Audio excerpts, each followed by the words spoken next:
आज हमारा टॉपिक है रेशो, और रेशो में हम बेसिक से पढ़ेंगे और पहले वाले क्वेश्चन करेंगे आगे जाकर। हम जैसे कि स्टार्ट करते हैं रेशो। रेशो में सबसे पहला टॉपिक क्या होता है, how to make ratio. For example हमारे पास गिवन है 2 रेशो, ए रेशो बी, जिसकी वैल्यू है 2:3, एंड हमारे पास 2 रेशो गिवन है, बी रेशो सी, जिसकी वैल्यू गिवन है 3:5। ठीक है। सो हमसे पूछा गया है कि हमें रेशो बताना है, ए ratio B ratio C.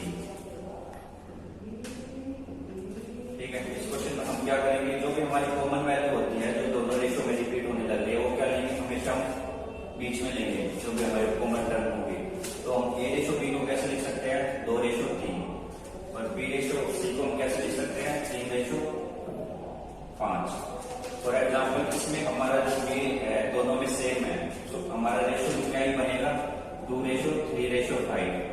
But in case अगर हमारा रेशो जो कॉमन रेशो है वो अलग अलग होता है, फॉर एग्जाम्पल जैसे कि ए रेशो बी की वैल्यू गिवन है 2:3, लेकिन बी रेशो सी की वैल्यू है 4:5। अब इस क्वेश्चन को हम बनाना ट्राई करते हैं, जैसे कि A ratio B ratio C. A B की वैल्यू कितनी है, 2:3, बी सी की वैल्यू कितनी है, 4:5। जो भी ब्लैंक स्पेस होता है उसके नियरेस्ट जो नंबर होता है उसी को लिखते हैं। जैसे कि सी खाली है, लेकिन इसके पास में कौन सा नंबर लिखा हुआ है, 3 रिटर्न है, तो हम क्या लिखेंगे, 3। सेम यहाँ पे ए की जगह खाली है, तो उसके पास में कौन सा नंबर है, 4। सो 4 2 जा 8, 4 3 जा 12, 5 3 जा 15। सो हमारा जो रेशो होगा ए बी सी का वो क्या होगा, 8:12:15। लेकिन जो हमने पहले क्वेश्चन देखा था उसमें अगर हम नियरेस्ट प्लेस खाली कौन सी है, 3 की, और इसके पास में कौन सी है, 3 की। सो इस केस में हम कट भी कर सकते हैं। कट किसको कर सकते हैं, सेम नंबर्स को, जैसे 3 3 3। सो हमारा रेशो क्या बनता है, 2:3:5, 2:3:5। तो ये कब यूजफुल है, जब हमारी जो कॉमन टर्म है उसकी वैल्यू क्या होगी, अलग अलग होगी। अब हम नेक्स्ट जैसे देखने जा रहे हैं, जैसे कि हमारे पास रेशो गिवन हो, A ratio B 2:3, B ratio C given हो 4:3, and C ratio D given है 4:1। अब हमसे पूछा जाए A ratio B ratio C ratio D. काफी बड़ा हो गया, लेकिन क्वेश्चन में पूछ लेते हैं, जो हमारे पेपर होते हैं रेशो बनाने वाले, पूछा जा सकता है क्वेश्चन भी। तो हमें इसमें भी क्या करना है, ए रेशो बी की वैल्यू पुट करेंगे पहले, फिर बी रेशो सी की पुट करेंगे, जो कि क्या है 4:3, फिर क्या करेंगे, सी रेशो डी की वैल्यू, जो कि क्या है हमारी 4:1। ठीक है। अब जो भी नियरेस्ट प्लेस है, जो भी खाली वाली प्लेस के आसपास जो नंबर होगा वही लिख देंगे। जैसे कि सी की प्लेस पे क्या आ जाएगा, 3, डी की प्लेस पे क्या आएगा, 3, सेम डी की प्लेस पे सेकंड रो में क्या आएगा, 3, ए की वैल्यू क्या आएगी, नियरेस्ट प्लेस क्या है, 4, सेम हमारी सी की वैल्यू के पास में क्या है, बी, जो कि खाली है, इसकी वैल्यू क्या आएगी, 4। लास्ट में हम क्या करनी है, हमें मल्टीप्लाई करने हैं। कोई नंबर अगर कट होता हो तो हम कट कर सकते हैं, नहीं तो हम क्या कर देंगे, डायरेक्ट मल्टीप्लाई। 4 2 जा 8, 8 4 जा 32 रेशो, 4 3 जा 12, 12 4 जा 48, 3 3 जा 9, 9 4 जा 36, 3 3 जा 9। सो हमारा ए ratio B ratio C ratio D क्या होगा, 32 रेशो 48 रेशो 36 रेशो 9। ठीक है। तो इसमें अब हमसे कुछ भी पूछ सकता है एग्जामिनर, हमसे क्वेश्चन क्या पूछ सकता है, ए रेशो बी की वैल्यू क्या होगी, 32 रेशो 48, या फिर एग्जामिनर क्या पूछ सकता है, बी रेशो डी की वैल्यू बताओ, या फिर सी रेशो ए की वैल्यू बताओ। तो हमसे कुछ भी पूछा जाएगा, अगर हमने ये चार्ट बना लिया तो आंसर इजीली दे सकते हैं। जैसे बी रेशो डी की वैल्यू क्या होगी, बी की वैल्यू कितनी है, 48, डी की वैल्यू कितनी है, 9, 48:9। अगर सेम केस में हमसे पूछा जाए सी रेशो ए की वैल्यू क्या होगी, सी की वैल्यू कितनी है, 36, ए की वैल्यू कितनी होगी, 32। सो हमसे कुछ भी पूछिए अब एग्जामिनर, हम इजीली अटेम्प्ट कर सकते हैं उस क्वेश्चन को, अगर हमने ये चार्ट बनाना सीख लिया है।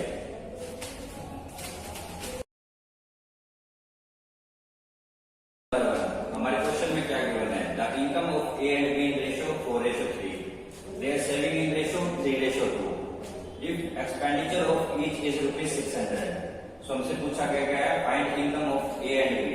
तो इस क्वेश्चन में हमें सबसे पहले क्या पता होनी चाहिए, रिलेशन पता होनी चाहिए, इनकम एक्सपेंडिचर और सेविंग की रिलेशन पता होनी चाहिए। जो इनकम है वो किसके इक्वल होती है, हमारी जो इनकम है एक्सपेंडिचर प्लस सेविंग इक्वल होती है, ठीक है। जितना हम खर्च करेंगे और जितना बचेंगे वो हमारे क्या होता है, दोनों को ऐड कर दिया जाए, हमारी इनकम होती है, टोटल इनकम। सो हमारी इनकम की इक्वेशन क्या होती है, एक्सपेंडिचर प्लस सेविंग। अब इस क्वेश्चन में हमें रेशियो गिवन है, जैसे कि इनकम का रेशियो गिवन है, कितना है इनकम का रेशियो, 4:3, ठीक है। दूसरा रेशियो किस चीज का गिवन है, सेविंग का, जो कि कितना है, 3:2, ठीक है। अब जैसे कि हमारी इक्वेशन है इनकम की, हमें दो चीज गिवन है, इनकम एंड सेविंग। अगर इनकम माइनस सेविंग कर दिया जाए तो क्या बचेगा, एक्सपेंडिचर बचेगा हमारी इक्वेशन के अकॉर्डिंग, ठीक है। तो सेम हमारे पास रेशियो गिवन है इनकम और सेविंग के, इनकम माइनस सेविंग करते हैं हम, तो हमारी वैल्यू क्या बचेगी,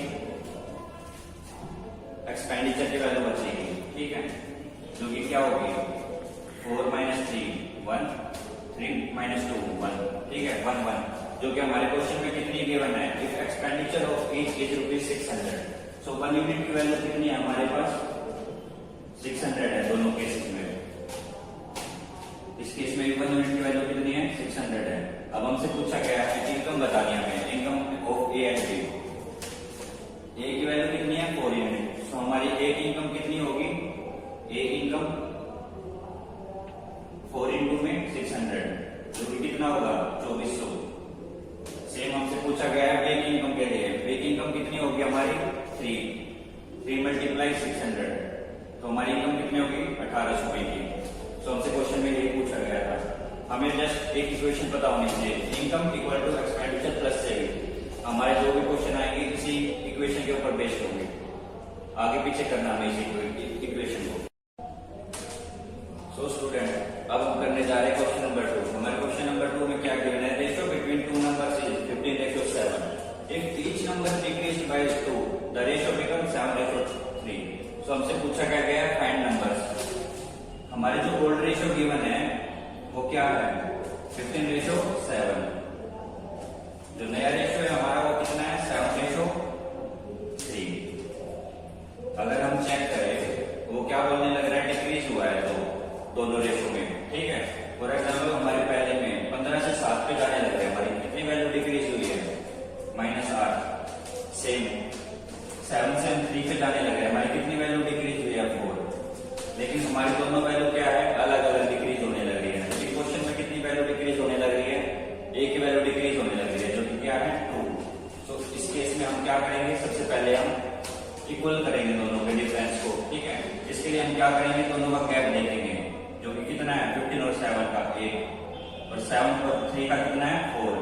सो ऊपर वाले को हम नीचे वाले गैप से मल्टीप्लाई करेंगे, एंड नीचे वाले को हम किससे करेंगे, ऊपर की डिजिट के गैप से मल्टीप्लाई करेंगे, ठीक है। तो हमारा नया रेशियो क्या बन जाएगा, 15 को हम 4 से अगर मल्टीप्लाई करते हैं तो कितना हो जाएगा, 16। 7 को हम 4 से मल्टीप्लाई करेंगे तो 28, ठीक है। हमारा जो न्यू रेशियो वो कितना होगा, 7 को हम 8 से मल्टीप्लाई करेंगे 56, ठीक है। 3 को मल्टीप्लाई 8 से करेंगे हम कितना हो जाएगा, 24। अब चेक करते हैं हम, 60 में से हम 56 पे जाए तो कितना माइनस हो रहा है हमारा, 4। और 28 से हम 24 पे जाने लगे तो कितना माइनस होने लग रहा है, -4। सो हमारी जो वैल्यू है दोनों की सेम आ गई है, लेकिन हमारे क्वेश्चन में कितना गिवन है, 2। तो हम क्या बोल सकते हैं, 4 यूनिट की वैल्यू किसके इक्वल है, 2 यूनिट की वैल्यू है हमारे क्वेश्चन में। सो 1 यूनिट की वैल्यू कितनी होगी, 1/2, ठीक है।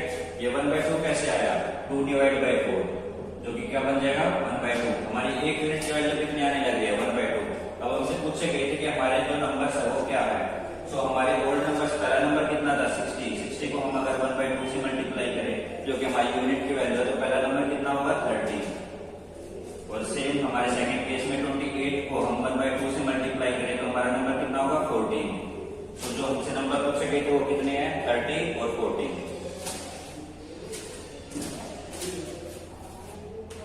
सो स्टूडेंट, अब हम स्टार्ट करने जा रहे हैं अपना क्वेश्चन नंबर 3। इस क्वेश्चन में क्या गिवन है, the content of 2 vessels contain milk and water in ratio 2:3 and 4:5 are mixed in ratio 1:2. The resulting mixture contain milk and water in what ratio? So हमसे पूछा गया कि जो रिजल्टिंग मिक्सचर मिक्सचर होगा उसमें मिल्क और water किस ratio में कंटेन करेगा। हमारे पास दो रेशियो गिवन है, दो वेसल है। तो पहले में जो रेशियो हमारा गिवन है मिल्क और वाटर का वो कितना है 2:3, ठीक है, फर्स्ट कंटेनर में मान लेते हैं। सेकंड कंटेनर में हमारा कितना है 4:5, ठीक है। अब इसको मिक्स करने के लिए किस रेशियो में बोलने लग रहा है, 1:2 में मिक्स करने के लिए बोलने लग रहा है। लेकिन सबसे पहले हम क्वेश्चन में क्या करते हैं, दोनों की क्वांटिटी को क्या कर लेंगे हम सेम। जो हमारे में फर्स्ट में क्वांटिटी कितनी है, मिल्क प्लस वाटर की क्वांटिटी कितनी है 5 है। सेकंड में हमारी क्वांटिटी कितनी है 4 + 5 जो कितनी है 9 है। सबसे पहला स्टेप क्या करेंगे हम, इनकी क्वांटिटी सेम कर लेंगे। क्वांटिटी सेम करने के लिए हम क्या करेंगे, फर्स्ट वाले रेशियो को मल्टीप्लाई किससे करेंगे हम 9 से, सेकंड वाले को किससे मल्टीप्लाई करते हैं अगर हम 5 से। तो अब दोनों की क्वांटिटी कितनी हो जाएगी 45 हो जाएगी। लेकिन क्वेश्चन में क्या गिवन है कि ये किस रेशियो में मिक्स किया गया है 1:2 में। तो हम साथ साथ क्या करें, जो ऊपर वाला रेशियो है वो कितना है 1 है और सेकंड कितने में दिया गया है 2 में, ठीक है। सो अब हमारा रेशियो है 2:3। ये किससे मल्टीप्लाई होगा, जो फर्स्ट टर्म है वो ऐसे की सेम टू सेम हमें छोड़ देनी है। रिमेनिंग से हमें क्या करना है मल्टीप्लाई, 9 × 1 तो क्या होगा 9 से। जो मिल्क और वाटर का रेशियो कितना हो जाएगा ये वाला 2 9 जा 18, 3 9 जा 27, ठीक है। और सेकंड वेसल में कितना हो जाएगा 10 से मल्टीप्लाई करेंगे हम 5 2 जा 10, ठीक है। 4 को हम जब 10 से मल्टीप्लाई करेंगे कितना होगा 14, 5 को जब हम 10 से मल्टीप्लाई करेंगे तो कितना आएगा 15, ठीक है। अब हमसे पूछा गया है कि थर्ड वेसल या नई वेसल में जब इन दोनों को मिक्स किया जाए इस रेशियो में तो कितना बनता है हमारा मिल्क और वाटर का रेशियो। हम क्या करेंगे जस्ट ऐड कर देंगे इनको। सो 58:77 हमारा क्या हो जाएगा आंसर हो जाएगा 58:77, ठीक है। अगर कुछ कट हो रहा होगा तो हम कट कर देंगे, लेकिन हमारे में क्या हो रहा है यहाँ पे कुछ भी कट नहीं हो रहा है। सो हमारा आंसर क्या होगा 58:77।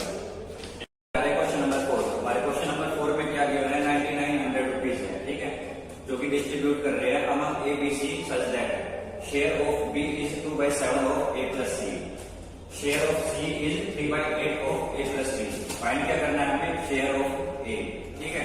इस क्वेश्चन में हमें दो रेशियो गिवन है, b = 2/7 ऑफ ए प्लस सी और सेकंड जो रेशियो हमारा वो क्या है c = 3/8 of A plus B. अब जो हमारे रेशियो बनेंगे वो क्या बनेंगे a + c रेशियो b, ठीक है। a + c की वैल्यू कितनी होगी हमारी 7 और b की वैल्यू कितनी होगी 2, ठीक है। अब जो सेकंड रेशियो हमारा इसमें हमारी a + b ratio c given है, ठीक है। a + b की वैल्यू कितनी होगी हमारी 8, जो c की वैल्यू कितनी है हमारी 3, ठीक है। अब अगर हम ऐड करके देखें a + b + c तो इनकी टोटल वैल्यू कितनी आ रही है 9 आ रही है। लेकिन इस वाले रेशियो में क्या आ रही है a + b + c की वैल्यू कितनी आ रही है 11 आ रही है। तो दोनों में हमारी a + b + c की वैल्यू क्या है अलग अलग आने लग रही है। तो हम डायरेक्ट पुट नहीं कर सकते कि b की वैल्यू हम 2 मान ले, c की वैल्यू हम 3 मान ले, तो हमारा डायरेक्ट पुट नहीं होगा। इसमें क्या होगा हमारा आंसर वो निकलेगा। तो इस केस में हम क्या करेंगे, सबसे पहले हम a + b + c की वैल्यू को क्या करेंगे इक्वल करेंगे। इक्वल करने के लिए क्या करेंगे हम 11 से मल्टीप्लाई इसको कर देते हैं एंड सेकंड केस में हम 9 से मल्टीप्लाई कर देते हैं। तो हमारा क्या आ जाएगा a + b + c का टोटल क्या आ जाएगा 99 आ जाएगा दोनों केसेस में। तो हम 11 से मल्टीप्लाई करने लग गए हैं। तो रेशियो को भी हमें क्या करना पड़ेगा 11 से मल्टीप्लाई। तो हमारी a + c की वैल्यू कितनी हो जाएगी 77। सेकंड हमारी b की वैल्यू कितनी हो जाएगी 22, ठीक है। सेम हम सेकंड रेशियो में करेंगे, इससे मल्टीप्लाई करने लग रहे हैं हम 9 से। तो हमारी a + b की वैल्यू कितनी हो जाएगी 72 हो जाएगी, ठीक है। और हमारी c की वैल्यू कितनी हो जाएगी 27 हो जाएगी, ठीक है। इनका भी टोटल कितना होने लग रहा है 99 हो रहा है। अब हमें पता चल गया कि हमारी b की वैल्यू कितनी है 22 है, b की वैल्यू 22 है, ठीक है। अब हमारी b की वैल्यू कितनी है 22 है और हमारी c की वैल्यू कितनी है 27 है, ठीक है। अब हम क्या कर सकते हैं क्रॉस चेक कर सकते हैं। अगर हम c की वैल्यू 27 पुट करने लग रहे हैं तो हमारी a की वैल्यू कितनी होगी 50 होगी, ठीक है। अगर a की वैल्यू 50 है, ठीक है, इस इक्वेशन से हम क्या कर सकते हैं वेरीफाई कर सकते हैं हमारी a की वैल्यू 50 है। सो 72 में से अगर 50 सब्ट्रैक्ट हो रहा है तो हमारी b की वैल्यू कितनी आनी चाहिए 22 आनी चाहिए, लेकिन हमारी वैल्यू भी क्या है 22 है। सो हमने क्या कर लिया ये वेरीफाई कर लिया कि हमारी वैल्यू क्या है सही है, ठीक है।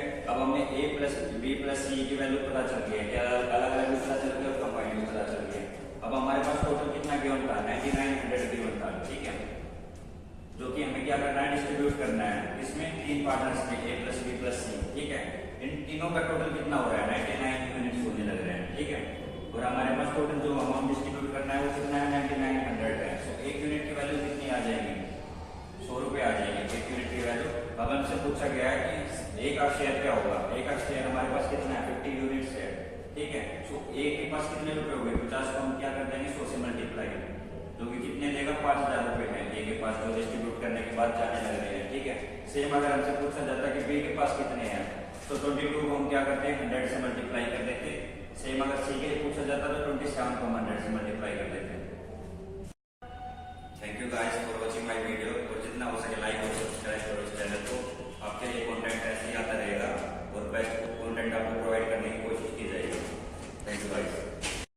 हेलो गाइस, सो आज की क्लास है सिलोग के ऊपर, जो कि एसएससी या बैंकिंग में बहुत इंपॉर्टेंट रोल प्ले करते हैं। सिलोग में मेनली स्टार्ट होते हैं सिलोग हमारा, इसमें होते हैं 4 AEIO। ये से जो सेंटेंस बनता है हमारा इस टाइप का होता है, ऑल MRP। टी से हमारा सेंटेंस होता है सम MRP। आई से हमारा सेंटेंस होता है सम MR0P। और दो से हमारा सेंटेंस होता है नो MGP। तो हमारे सिलोग में 4 टाइप सेंटेंसेस होते हैं, जिसमें से 2 पॉजिटिव होते हैं, 2 नेगेटिव होते हैं। ए और ई वाले सेंटेंस क्या होते हैं, पॉजिटिव, क्योंकि इसमें ओल आ गया, और सम वाले में इसमें कहीं पे नो नहीं है, तो ये सेंटेंस क्या है, पॉजिटिव हमारा सेंटेंस। और जिसमें भी नो आ जाता है वो सेंटेंस क्या होता है, नेगेटिव, नॉट एंड नो। तो 2 सेंटेंस होते हैं नेगेटिव। तो हमारे सिलोग में 2 सेंटेंस होते हैं पॉजिटिव और 2 सेंटेंस होते हैं नेगेटिव। अब ऐसे तो बहुत सारे टाइप होते हैं सिलोग को सॉल्व करने के लिए, लेकिन हम जो मेथड प्रेफर करेंगे वो करेंगे मार्किंग सिस्टम वाला, ठीक है। अब जैसे कि ऑल है, ऑल वाला सेंटेंस है ऑल MRP, इसमें हम मार्किंग दे रहे हैं, ऑल M को 100 नंबर दे रहे हैं, ठीक है, और P को हम कितनी मार्किंग दे रहे हैं, 50। इस टाइप के सेंटेंस जब भी होंगे हम मार्किंग का यूज करेंगे। ऑल वाले सेंटेंस में हमेशा जो मार्किंग देंगे 150 की देंगे, सम वाले केस में मार्किंग जो देंगे 50-50 की देंगे दोनों ऑब्जेक्ट्स को। अब जो सम नोट वाला केस है इसमें मार्किंग होगी 50 और नोट के केस में 100। और जो लास्ट केस आता है नो वाला, उसमें जो मार्किंग होगी दोनों की कितनी होगी, 100 होगी। अब सिलोग के बेसिक रूल होते हैं। अब सिलोग के 2 रूल होते हैं। रूल नंबर 1 होता है, जो कॉमन डिजिट होगी हमेशा जो भी हम चेक करेंगे वो 100 होनी चाहिए। कॉमन डिजिट, जो कॉमन डिजिट है वो 100 आना चाहिए। और सेकंड रूल होगा, हम क्या चेक करेंगे, सेंटेंस हमारा पॉजिटिव है या नेगेटिव है, चेक पॉजिटिव और नेगेटिव।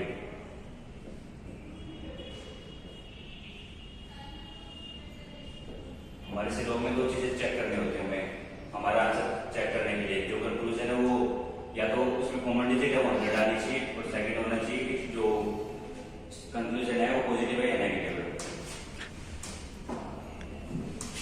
अब हम एक सेंटेंस लेके चलने लग गए अपनी तरफ से, और उसके स्टेटमेंट देखेंगे, उस स्टेटमेंट में कितने कंक्लूजन बन सकते हैं।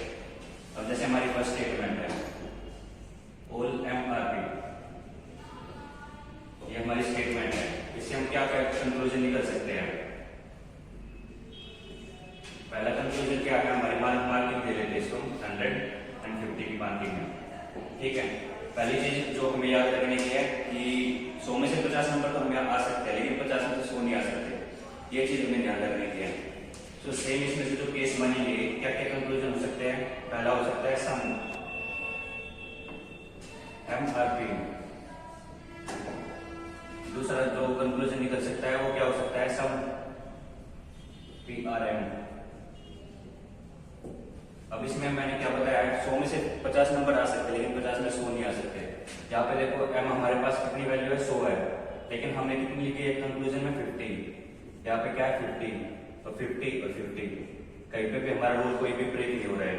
जो M की वैल्यू और P की वैल्यू हमारी स्टेटमेंट में गिवन है उतनी वैल्यू इसमें है, कंक्लूजन में गिवन है। सो ये दो कंक्लूजन पॉसिबल है एक स्टेटमेंट से।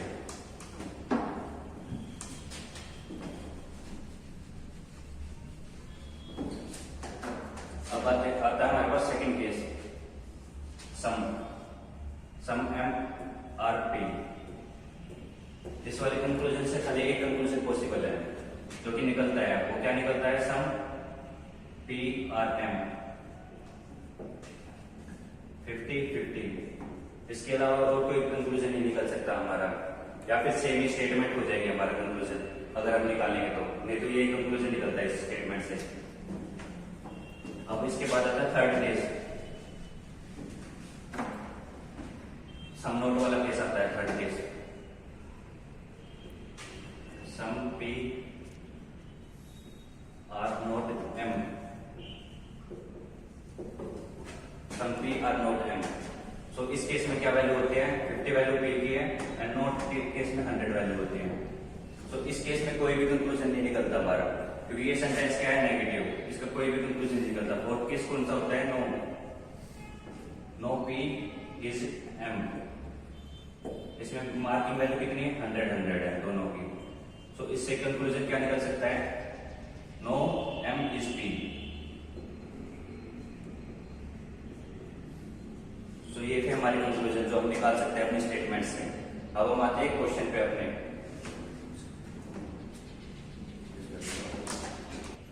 अब हमारे पास क्वेश्चन है, सिंगल स्टेटमेंट का क्वेश्चन है, ठीक है।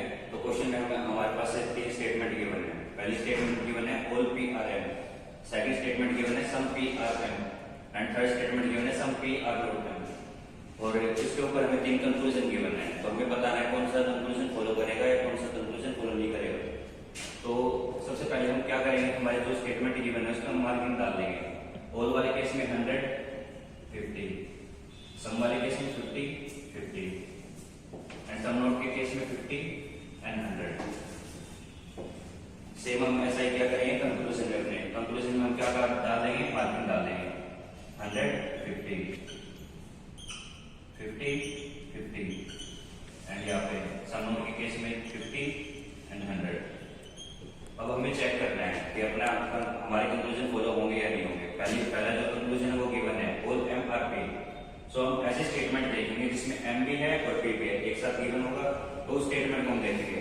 हमारी पहली स्टेटमेंट में गिवन है ऑल पी आर एम, एक साथ गिवन है एम और पी की वैल्यू दोनों ही। तो हमें क्या चेक करना है कि पी की वैल्यू हमारी क्या होनी चाहिए, 100 होनी चाहिए। 100 होगी तो अच्छी बात है, 50 हो तो भी चल जाएगी। लेकिन एम की वैल्यू कितनी गिवन है, 50 गिवन है हमारे पास स्टेटमेंट में।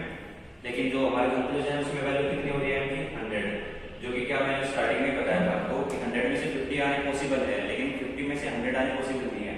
सो ये वाला कंक्लूजन हमारा टोटल नहीं होगा, तो डायरेक्ट कट हो जाएगा।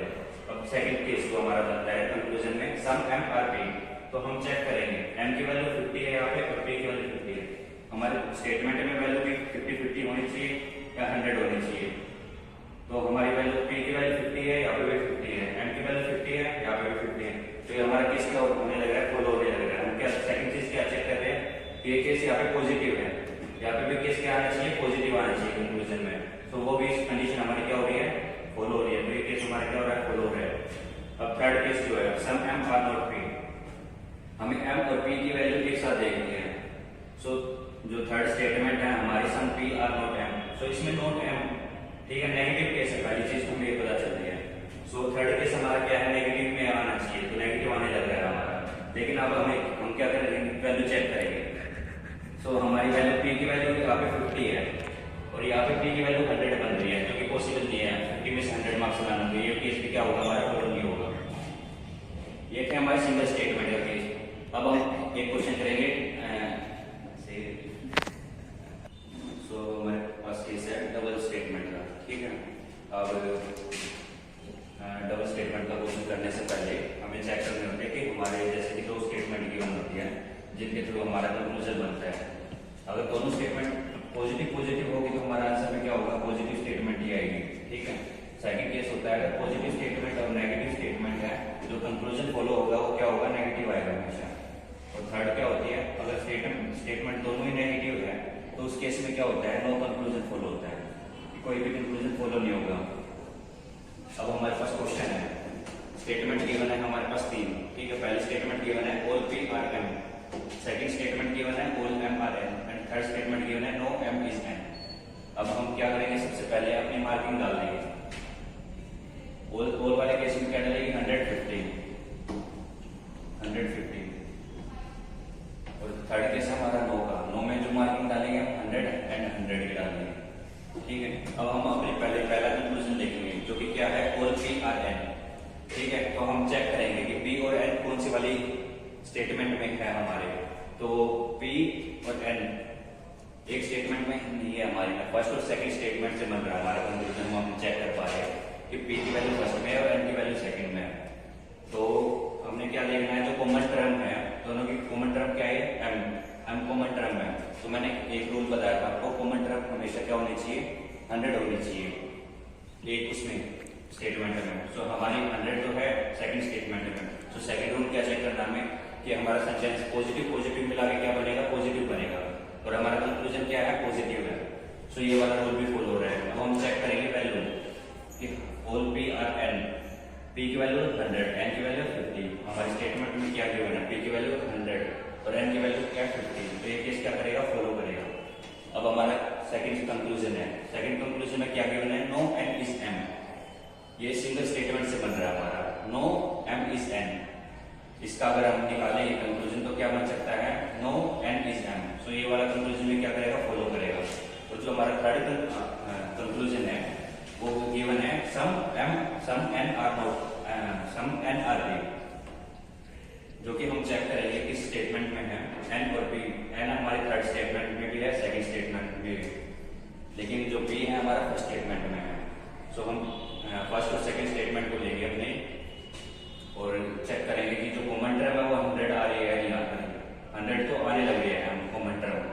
सेकंड चेक करेंगे हम इनकी वैल्यू, एन की वैल्यू 50 है और यहाँ पे भी पी की वैल्यू 50। कंक्लूजन है थर्ड वो बनने लगा फर्स्ट और सेकंड स्टेटमेंट से। सो हम कॉमन टर्म को चेक करेंगे कि एम की वैल्यू 100 है या नहीं है एक टर्म के स्टेटमेंट में। सो हमारी एम की वैल्यू 100 है यहाँ पे।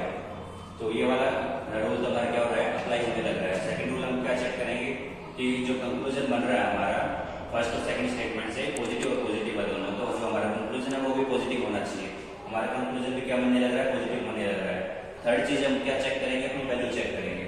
एन की वैल्यू यहाँ पे 50 है और पी की वैल्यू यहाँ पे क्या है 50 है, लेकिन हमारे स्टेटमेंट में वैल्यू चेक करेंगे हम कि ठीक है या नहीं है। हमारी 100 है और एन की वैल्यू 50 है, जो कि क्या करने लग रही है, सेटिस्फाई करने लग रही है। तो हमारा एक केस क्या होगा, फॉलो करेंगे हम। Thank you guys. Hello student, तो आज हम टॉपिक करने जा रहे हैं प्रॉफिट एंड लॉस, ठीक है। तो हम टॉपिक स्टार्ट करते हैं अपना प्रॉफिट एंड लॉस। जो पहला पॉइंट होता है हमारा, पहला पॉइंट क्या होता है, प्रॉफिट हमेशा किस पे कैलकुलेट करना है हमें। प्रॉफिट कैलकुलेट हम हमेशा किस पे करेंगे, सीपी पे। सीपी क्या होता है, कॉस्ट प्राइस, ठीक है। प्रॉफिट हमेशा किस पे कैलकुलेट होगा, कॉस्ट प्राइस पे होगा। हमारे प्रॉफिट एंड लॉस में 3 टर्म होते हैं, सीपी, एसपी, एमआरपी, ठीक है। सीपी का मतलब क्या होता है, कॉस्ट प्राइस। एसपी का मतलब क्या होता है, सेलिंग प्राइस। और हमारे एमआरपी का मतलब क्या होता है, मार्क प्राइस, ठीक है। जो प्रॉफिट है कैलकुलेट होगा वो हमेशा किस पे होगा, सीपी पे होगा, ठीक है। फॉर एग्जांपल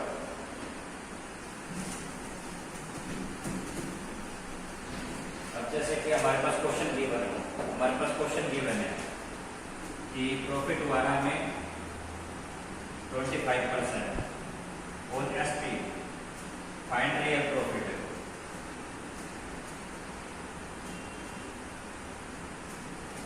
अब हमारे पास क्वेश्चन क्या गिवन है कि प्रॉफिट हुआ हमें कितना, 25% हुआ है, लेकिन किस पे हुआ है, एसपी पे हुआ है, ठीक है।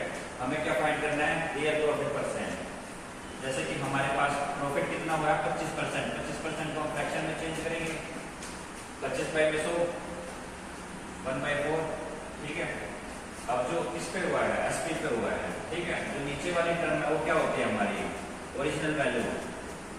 ऊपर क्या होता है हमारा, रिजल्टेंट, फ्रैक्शन में रिजल्टेंट, ठीक है। अब हमारी ओरिजिनल वैल्यू 4 है, तो हमारा एसपी कितना है, 4 है, ठीक है।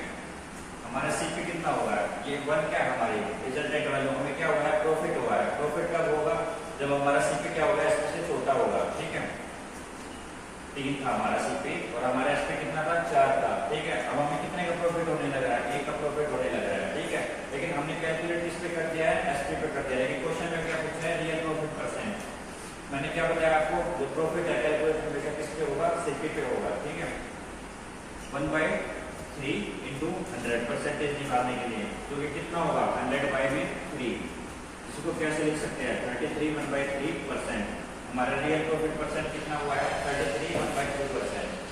लेकिन हमने सेल किस पे निकाला था, एसपी पे निकाला था। वो कैसे निकाला था हमने, हमारा प्रॉफिट तो वही था लेकिन हमने क्या लिया था नीचे एसपी डिवाइड मल्टीप्लाई 100, तो क्या होगा 100/4 25%, ठीक है। तो हमारा पहला क्वेश्चन यही बनता है कि हमसे पूछेंगे कि हमें प्रॉफिट निकालना है। अगर क्वेश्चन में कुछ भी गिवन नहीं होगा तो हमें हमेशा किस पे निकालेंगे, सीपी पे निकालेंगे। लेकिन स्पेशली मेंशन किया होगा अगर एसपी पे, तो उसी केस में हम क्या करेंगे, एसपी पे निकालेंगे प्रॉफिट को। सो हम करने जा रहे हैं क्वेश्चन नंबर 1। हमारे क्वेश्चन नंबर 1 में क्या पूछा गया है कि हमें रियल प्रॉफिट परसेंट कैलकुलेट करना है, ठीक है। हमारे पास क्वेश्चन गिवन क्या है, जो प्रॉफिट है वो गिवन है, कितना है 30% ऑन एसपी, ठीक है। हमसे क्या पूछा गया है कि रियल प्रॉफिट परसेंटेज कैलकुलेट करना है। हमारे पास क्वेश्चन में क्या है, प्रॉफिट हमने कैलकुलेट किया हुआ गिवन है 30% ऑन एसपी, ठीक है। हम इसको किस में चेंज करेंगे, फ्रैक्शन में चेंज करेंगे। प्रॉफिट 30% को कैसे फ्रैक्शन में चेंज करेंगे, 30/100, जो कि क्या होगा 3/10, ठीक है, ऑन एसपी। मैंने आपको क्या बताया, जो नीचे वाली टर्म होती है वो हमारी क्या होती है, फ्रैक्शन में ओरिजिनल नंबर होता है हमारा, ठीक है। जो ऊपर वाला नंबर होता है वो हमारा क्या होता है, हमारा रिजल्टेंट होता है, रिजल्टेंट, ठीक। अब हमारा ओरिजिनल नंबर कितना है 10 है, ठीक है, जो कि क्या है हमारा एसपी, क्योंकि हमने एसपी पे कैलकुलेट किया था अपना प्रॉफिट, ठीक है। सीपी हमारा कितना होगा, सीपी हमारा कब होगा, जो सीपी है हमारा, इसमें क्वेश्चन में क्या गिवन है, प्रॉफिट गिवन है। प्रॉफिट जब ये होगा हमारा, जब सीपी क्या होगा, एसपी से कम होगा, ठीक है। हमारा रिजल्टेंट कितना था 3 है, ठीक है। हमारा एसपी कितना है 10 है, ठीक है। 10 में से 3 माइनस कर देंगे तो कितना आएगा 7। जब हमारा सीपी 7 है तो हमें कितने का प्रॉफिट होने लग रहा है, 3 यूनिट का प्रॉफिट होने लग रहा है, ठीक है। हमसे पूछा गया real profit percent. Real profit percent का फॉर्मूला क्या होता है, रियल प्रॉफिट परसेंट का फॉर्मूला क्या होता है, प्रॉफिट डिवाइड बाय में सीपी इंटू में 100% निकालने के लिए, ठीक है। हमारा प्रॉफिट कितना है 3 का, ठीक है। हमारा सीपी कितना है 7 इंटू में 100, सो हमारा जो प्रॉफिट रियल प्रॉफिट परसेंट वो कितना होगा 300/7, ठीक है। इसको और हम क्या कर सकते हैं, छोटा भी कर सकते हैं। सो अब हम करने जा रहे हैं क्वेश्चन नंबर 2, जो कि एक अलग टाइप है हमारे पास। इसमें क्या गिवन है, a person sell an article at 9% profit. If he sell at ₹80 more than he would gain 30% profit. So हमें क्या पूछा गया है कि फाइंड क्या करना है, हमें सीपी एसपी फाइंड करना है, ठीक है। अब हमारे पास क्वेश्चन में जो गिवन है हम पहले तो क्या कर लेंगे, उसको नोट डाउन कर लेंगे। जो कि स्टार्टिंग की लाइन हमारी क्या है, सेल किया है आर्टिकल को कितने पे 9% प्रॉफिट को, ठीक है। सीपी और एसपी हमारे दो क्या होते हैं, ठीक है, selling price and cost price, ठीक है। हमारी कोई चीज 100 रुपए की थी, हमें उस पर कितना प्रॉफिट होने लग रहा है 9% का, तो हम 109 रुपए में बेचने लगे उसको, ठीक है। दूसरा चीज क्या देखनी है हमें दूसरी चीज में कि जब 80 रुपीज एक्स्ट्रा में बेचता है वो, तो उस पर कितना प्रॉफिट होने लग रहा है 30% का गेन होने लग रहा है, ठीक है। तो 100 रुपए की चीज पे अब कितना गेन होने लग रहा है 113 का, ठीक है। लेकिन अब देखो हमारे एसपी में कितना चेंज आया है, 4 यूनिट का चेंज आया है, ठीक है, 4 यूनिट का चेंज होने लग रहा है। लेकिन क्वेश्चन में कितने यूनिट का चेंज होने लग रहा है, वो 80 मोर का बोलने लग रहा है, 80 रुपीज मोर, ठीक है। तो 4 यूनिट की वैल्यू कितनी है ₹80। हमारी 1 यूनिट की वैल्यू कितनी होगी 80 डिवाइड बाय में 4 कितनी हो जाएगी 20 रुपीज। अब हमसे क्या पूछा गया है कि हमें क्या करना है, फाइंड करना है एसपी। हमारा एसपी कितना है 109 यूनिट। हम 109 को अगर 20 से मल्टीप्लाई कर देंगे तो हमारा क्या आ जाएगा, एसपी आ जाएगा, ठीक है। जो कि हमारा एसपी कितना होगा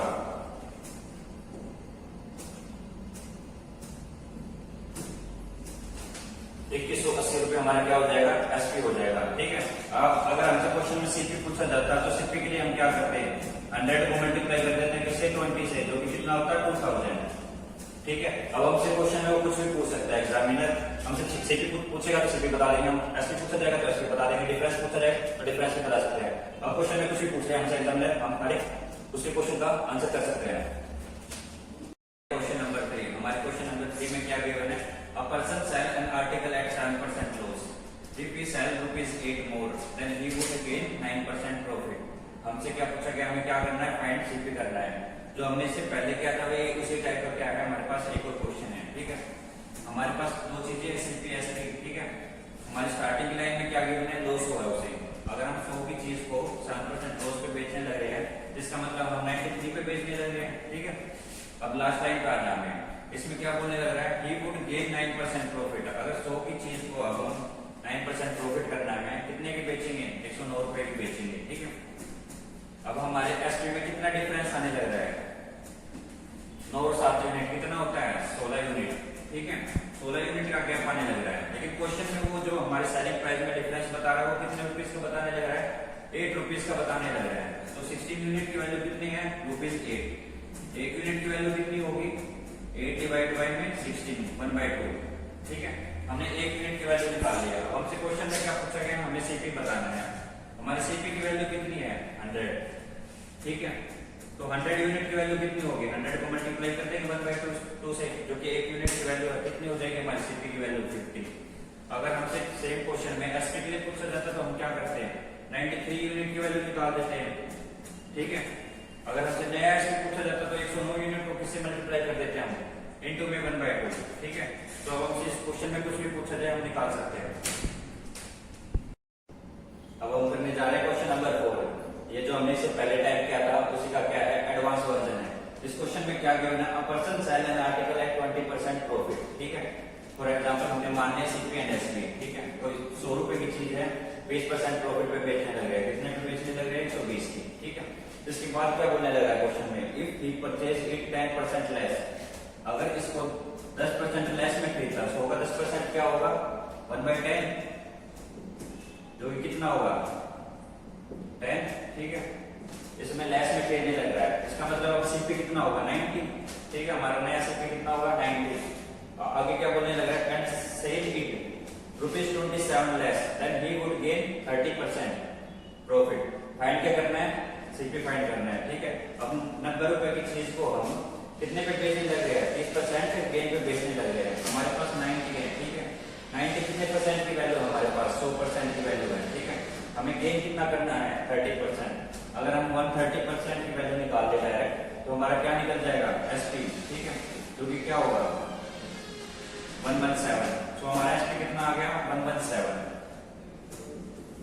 ठीक है। अब क्वेश्चन में जो एसपी में डिफरेंस गिवन है वो कितना गिवन है, 27 लेस करने लग रहा है पहले से, लेकिन हमारे जो यूनिट में डिफरेंस है वो कितना है, 3 यूनिट का डिफरेंस है। 3 यूनिट की वैल्यू कितने रुपीस के बराबर है, 27 रुपए के बराबर है, ठीक है। 1 यूनिट की वैल्यू कितनी होगी, 9 रुपए। अब हमसे क्वेश्चन में क्या पूछा गया था कि हमें क्या करना है, इनिशियल सीपी बताना है। तो हमारा सीपी की यूनिट कितनी है, 100 यूनिट, ठीक है। 1 यूनिट की वैल्यू कितनी है, 9, तो हमारा सीपी कितना होगा, 900 रुपए, ठीक है। अगर हमसे पूछा जाता हमारा नया सीपी कितना होगा, हमारे नए सीपी की वैल्यू कितनी है, सीपी न्यू, ठीक है, 90, और 1 यूनिट की वैल्यू कितनी है, 9, तो हमारा कितना होगा नया सीपी, 810, ठीक है। हमसे अब इस क्वेश्चन में कुछ भी पूछेगा हम बता सकते हैं। इस क्वेश्चन में हमें क्या गिवन था, सीपी गिवन था, उस पर क्या कर दिया, 10% क्या दे दिया हमें कि कम उसकी वैल्यू करने लग गए, 10% वैल्यू हमने कम कर दी तो नया सीपी कितना आ गया, 90, ठीक है। उस पे हमें नेक्स्ट क्या बोला गया कि 30% का क्या होने लग रहा है, प्रॉफिट होने लग रहा है। हमने एसपी निकाल लिया, एसपी हमारा कितना निकला, 117 निकला, ठीक है। हमने उसके बाद क्या चेक किया है, पुराने एसपी और नए एसपी में दोनों में कितना गैप है, 3 यूनिट का गैप है। 3 यूनिट की गैप की वैल्यू कितनी गिवन है क्वेश्चन में, 27 गिवन है। 1 यूनिट की वैल्यू निकाल ली अपने, 9 रुपए, ठीक है। अब हमसे क्वेश्चन में पूछा गया था सीपी बताना है, सीपी की कितनी यूनिट है हमारे पास, 100 यूनिट है। तो 1 यूनिट की वैल्यू 9 है, तो हमारा टोटल सीपी कितना होगा, 900 रुपए, ठीक है। अब हम करने जा रहे हैं क्वेश्चन नंबर 5। इस क्वेश्चन में क्या गिवन है, a person sell an article at 10% profit, ठीक है।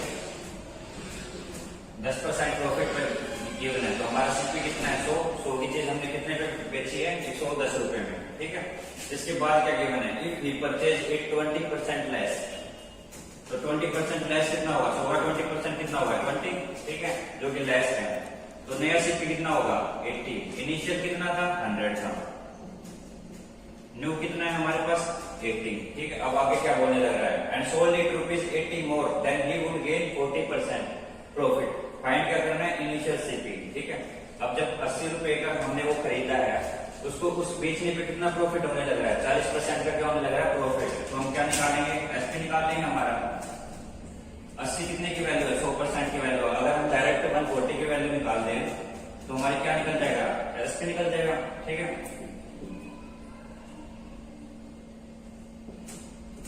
112 क्या आ गया हमारा, एसपी आ गया। ठीक है, अब हमें क्या चेक करना है, हमारे पुराने एसपी और नए एसपी में डिफरेंस कितना है, 2 यूनिट का डिफरेंस है। लेकिन क्वेश्चन में कितने यूनिट का डिफरेंस गिवन है, कितने रुपीज का डिफरेंस गिवन है। क्वेश्चन में सोल्ड इट ₹80 मोर, 80 रुपए की बात करने लग रहा है। हमारे यहाँ पे कितना गैप आने लग रहा है, 2 यूनिट का, लेकिन वहां पे कितना गैप गिवन है, 80 रुपीज का। ठीक है, 1 यूनिट की वैल्यू कितनी हो जाएगी, 40 रुपीज। अब हमसे क्वेश्चन में क्या पूछा गया, हमें इनिशियल सीपी बताना। हमारा इनिशियल सीपी कितना है, 100। तो 100 यूनिट की वैल्यू कितनी होगी, 1 यूनिट की वैल्यू कितनी है, 40 रुपए। तो कितनी हो जाएगी, 4000। ठीक है, हमारे पास क्वेश्चन में क्या गिवन था, स्टार्टिंग में दोबारा सुनते हैं कि 10% प्रॉफिट पे गिवन है। हमारी कोई चीज 100 रुपए की थी, हमने कितने पे बेच दिया उसको, 110 रुपए में। ठीक है, अब क्या बोलने लग रहे हैं, if you purchase it 20% less, अगर हम उसको 20% लेस में खरीद रहे हैं। ठीक है, अब हम उसको 80 खरीदने लग रहे हैं। ठीक है, लेकिन जब हम उसको सेल करने लग रहे हैं तो हमें कितना प्रॉफिट होने लग रहा है, 40% का प्रॉफिट होने लग रहा है। तो हमें क्या निकालना पड़ेगा, नया एसपी निकालना पड़ेगा। नए एसपी के लिए हम क्या करेंगे, 80 कितने की वैल्यू, 100% की वैल्यू है, हमने क्या निकाल दिया, 140 की वैल्यू। ठीक है, जो कितनी आई, 112 यूनिट आ गई। ठीक है, नया एसपी निकाल लिया हमने। अब क्वेश्चन में क्या गिवन था, सोल्ड इट ₹80 मोर। पुराने एसपी और नए एसपी में डिफरेंस कितना आ रहा है हमारा, 2 यूनिट का। लेकिन हमारे क्वेश्चन में जो डिफरेंस है वो कितना गिवन है, 80 रुपीज का गिवन है। 1 यूनिट की वैल्यू निकाल ली हमने, 40 रुपीज। ठीक है, अब हमसे पूछा गया था इनिशियल सीपी बताना है, जो कि कितना है हमारा, 100 यूनिट है। 100 यूनिट की वैल्यू निकालनी हमने, 100 यूनिट को किससे मल्टीप्लाई कर देंगे, 40 से। तो हमारा सीपी कितना आ गया, 4000। तो ये हमारा आंसर है। हेलो स्टूडेंट, आज की क्लास हमारी एचसीएफ एंड एलसीएम पे। एचसीएफ का मतलब क्या होता है, highest common factor, and LCM का मतलब क्या होता है, least common multiple. For example हमारे पास गिवन है 6 एंड 8, हमसे पूछा गया एचसीएफ, हम क्या करेंगे, इसको ब्रेक करेंगे। किस चीज में ब्रेक करेंगे, हम प्राइम नंबर्स की फॉर्म में ब्रेक करेंगे। 6 को हम कैसे ब्रेक कर सकते हैं, 2 into 3, एंड 8 को हम किस तरह ब्रेक कर सकते हैं, 2 की पावर 3। अब हमसे पूछा गया है एचसीएफ। एचसीएफ क्या होता है, कॉमन फैक्टर होता है। तो दोनों में कॉमन क्या है, 2 की पावर 1 कॉमन है। तो हमारा एचसीएफ क्या होगा, 2। सेम अगर हमको एलसीएम निकालना है तो एलसीएम निकालने के लिए हम क्या चेक करते हैं, हाईएस्ट पावर चेक करते हैं। हमारे दोनों इक्वेशन में 2 की हाईएस्ट पावर क्या है, 3 है, एंड रिमेनिंग 3 की पावर कितनी है, 1 है। तो हमारा एलसीएम कितना होगा, 24। अब जैसे कि सेम क्वेश्चन में अगर हमसे पूछा जाए कि एचसीएफ फाइंड करना है, तो हमारा एचसीएफ क्या होगा, 2 होगा। बाकी रिमेनिंग हमसे पूछा जाएगा कि जो आपके पास रेशियो है, रिमेनिंग रेशियो क्या होंगे, 3:4। अगर सेम ही क्वेश्चन में हमसे पूछा जाए कि 2 नंबर्स क्या होंगे, एचसीएफ की मल्टीप्लाई अगर हम रेशियो के साथ कर देंगे तो हमारे पास क्या आएगा, वापस 2 नंबर आ जाएंगे, 6 एंड 8। ठीक है, आपको बताने जा रहा हूँ एलसीएम और एचसीएफ का formula. LCM equal to HCF bracket A/B, या इसको हम क्या बोल सकते हैं, प्रोडक्ट ऑफ नंबर्स। ठीक है, तो हमारा एलसीएम का फॉर्मूला क्या होता है, एलसीएम इक्वल टू होता है एचसीएफ मल्टीप्लाई A/B, इसको क्या बोल सकते हैं, प्रोडक्ट ऑफ नंबर्स। अब हम बोलने जा रहे हैं क्वेश्चन नंबर 1। हमारा क्वेश्चन नंबर 1 क्या है, इसमें पूछा गया है रेशियो गिवन है, रेशियो ऑफ 2 नंबर गिवन है 6:5। ठीक है, हमारे पास गिवन क्या है, एचसीएफ गिवन है 15। जो हमने फॉर्मूला पढ़ा था एलसीएम का, वो फॉर्मूला क्या था, एलसीएम इक्वल टू में एचसीएफ प्रोडक्ट ऑफ नंबर्स। ठीक है, हमारा फॉर्मूला क्या था, एलसीएम इक्वल टू में एचसीएफ नंबर ऑफ प्रोडक्ट्स। अब हमारे पास क्वेश्चन में गिवन क्या है, एचसीएफ की वैल्यू गिवन है 15। ठीक है, हमारे पास जो 2 नंबर है वो गिवन है 6:5। हमसे पूछा गया है कि हमें नंबर बताने हैं। तो हमारे नंबर क्या होंगे, 15 की मल्टीप्लाई हम 6 से करेंगे तो हमारा पहला नंबर क्या होगा, 90, और दूसरा नंबर कितना होगा, 75। ठीक है, तो हमसे नंबर पूछे गए थे इस क्वेश्चन में, तो हमारे नंबर क्या होंगे, 90 और 75। अगर सेम क्वेश्चन में हमसे पूछा जाए एलसीएम, तो एलसीएम क्या होगा हमारा, LCM multiply A multiply B, ठीक है। तो हमारा एलसीएम कितना है 15, हमारी ए की वैल्यू कितनी है 6, हमारी बी की वैल्यू कितनी है 5, जो कि कितना होगा अगर हम इसको मल्टीप्लाई करते 450।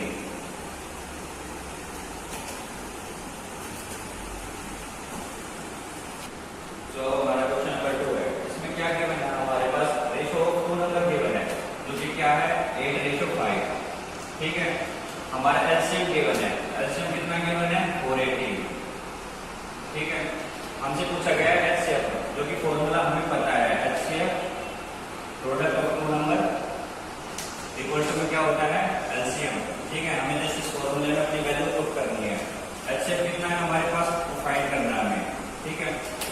जब हम प्रोडक्ट निकालेंगे हमारे नंबर्स का कितना निकलेगा 40, एचसीएफ इक्वल टू में कितना होगा 480, जब हम इसको कट करेंगे तो कितना बच जाएगा 12, तो हमारा एचसीएफ क्या होगा इस क्वेश्चन में 12, ठीक है। हमें कुछ भी नहीं करना है इन क्वेश्चन में, हमें जस्ट वैल्यू पुट करनी है, हमें बस एक फॉर्मूला पता होना चाहिए, HCF product of 2 numbers equal to में एलसीएम।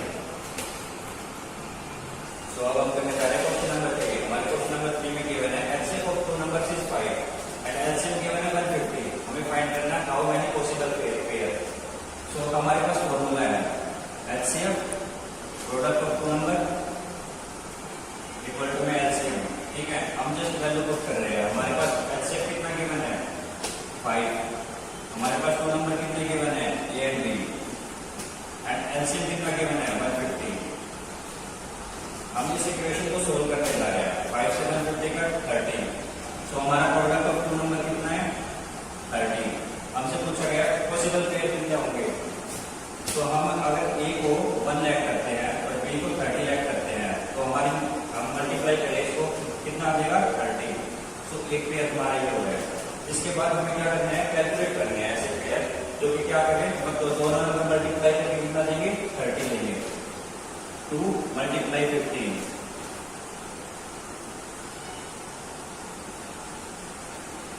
अब 3 की देखेंगे हम, 3 से मल्टीप्लाई करके 30 बनाना पॉसिबल है, 3 into 10, ठीक है। अब 4 से चेक करेंगे, ऐसे 5 से चेक करेंगे, ठीक है। हमें वो नंबर फाइंड करने हैं जिसमें कुछ भी कॉमन नहीं निकलता हो, और दोनों जितने पेयर निकलेंगे वो क्या हो जाएगा हमारा आंसर। तो इस क्वेश्चन में हमारा आंसर कितना है 4 पेयर है ऐसे, जो कि क्या दे रहे हैं मल्टीप्लाई होने पे 30 दे रहे हैं, ठीक है।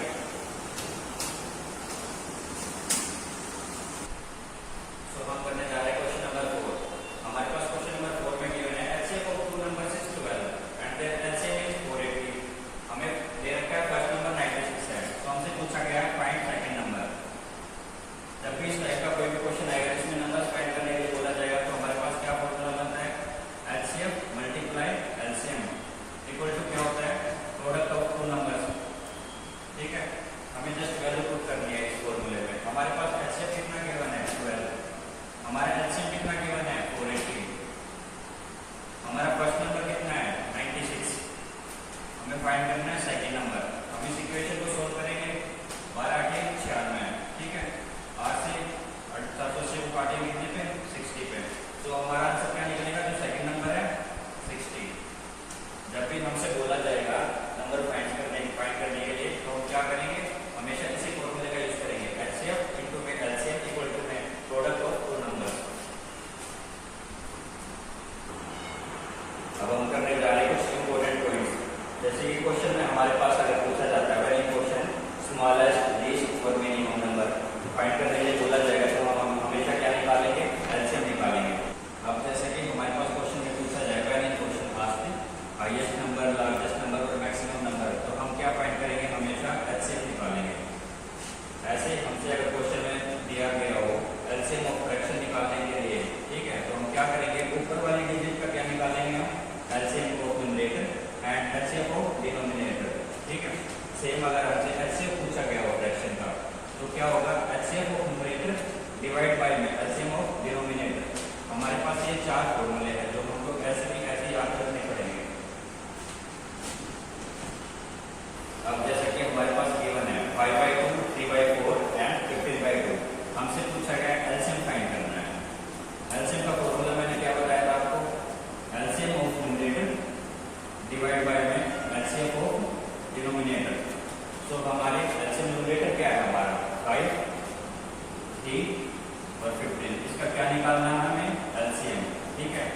डिवाइड एलसीएम हमें किसका निकालना है, हमारे डिनोमिनेटर का, जो कि क्या है 2 4 2।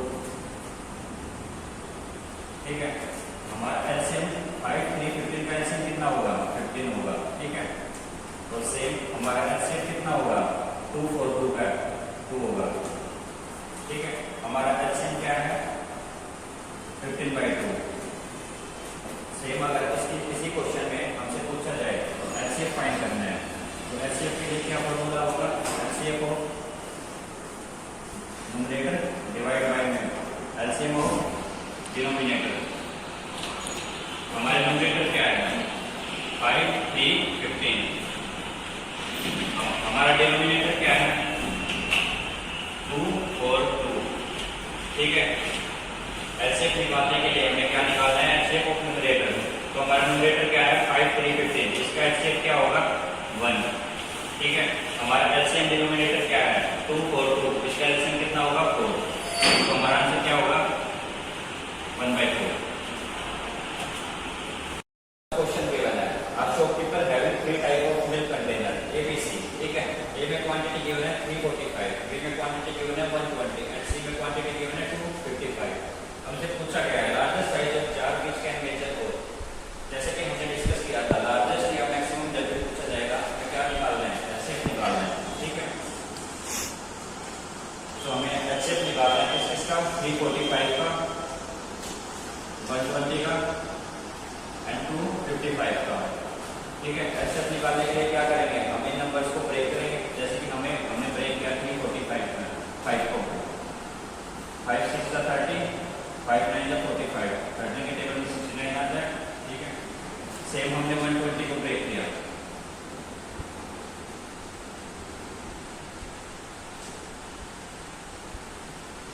सेम हम 255 को ब्रेक करेंगे।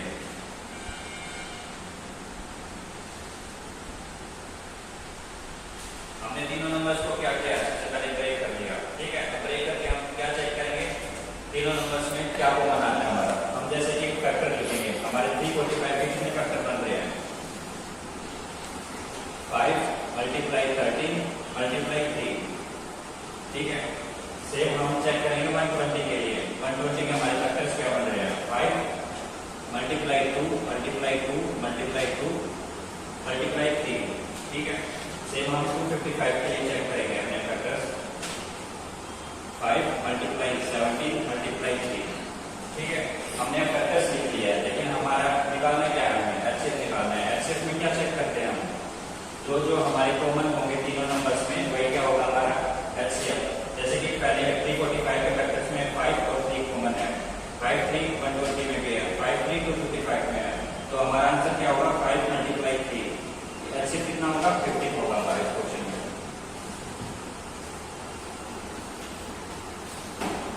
आज की हमारी क्लास यहीं पे खत्म होती है। Thank you guys for watching my videos, और जितना हो सके इस वीडियो को सब्सक्राइब करो, लाइक करो, शेयर करो। Thank you. हेलो स्टूडेंट, तो हम डिस्कस करने जा रहे हैं जो एमटीएस में क्वेश्चन पूछे जा रहे हैं इस साल।